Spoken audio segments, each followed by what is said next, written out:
Hey, it's Jenna from the D.D.N.O system, and I put on this shirt today, and it's one of Anthony's favorite things in our closet, so it made me think about him, and I miss him. I miss his presence and his individuality.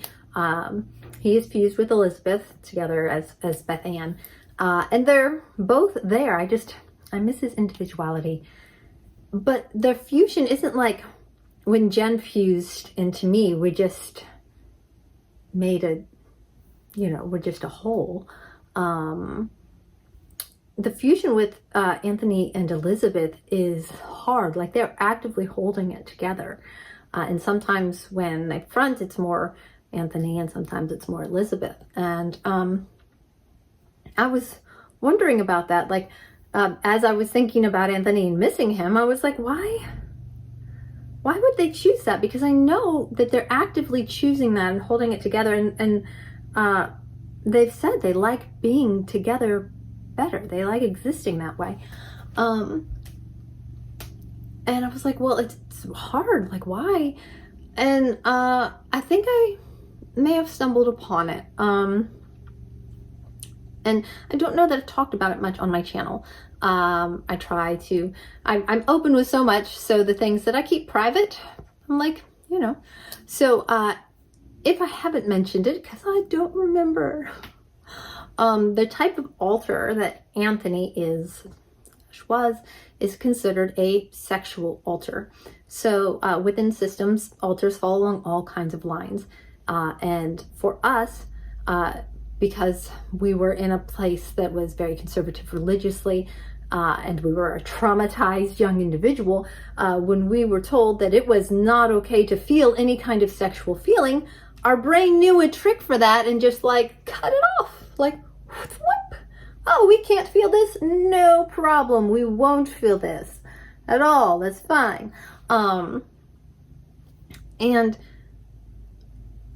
like, when he first emerged, it was just a lot for me. It was a very hard, he was one of the harder altars for me to meet, because I was not expecting at all just, well, something that I had completely separated myself from. And Elizabeth, we call her a relational altar, for lack of a better word. She holds a high level of empathetic connection with people, and connects in a really deep kind of spiritual way. So she doesn't front much around other people because that's overwhelming, but in small, like intimate, like one-on-one kind of things, or just a small group kind of thing, she really connects with people in a way that I make deep friendships. I do.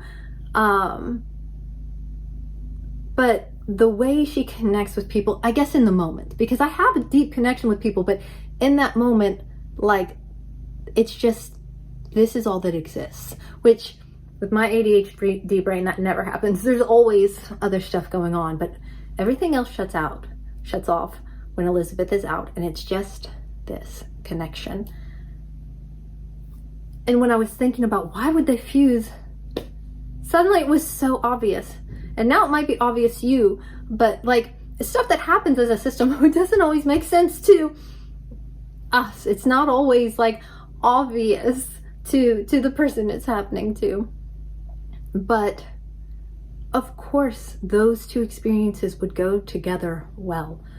Of course, that physical connection with that deep relational, like one-on-one connection would fit together. Like, they would be such complements to each other. No wonder. Like, I'm over here going, oh, I miss Anthony, but as he was growing in who he was, he found that this was a complement to who he was. And the same thing with Elizabeth. And it just makes so much sense now why they like existing together.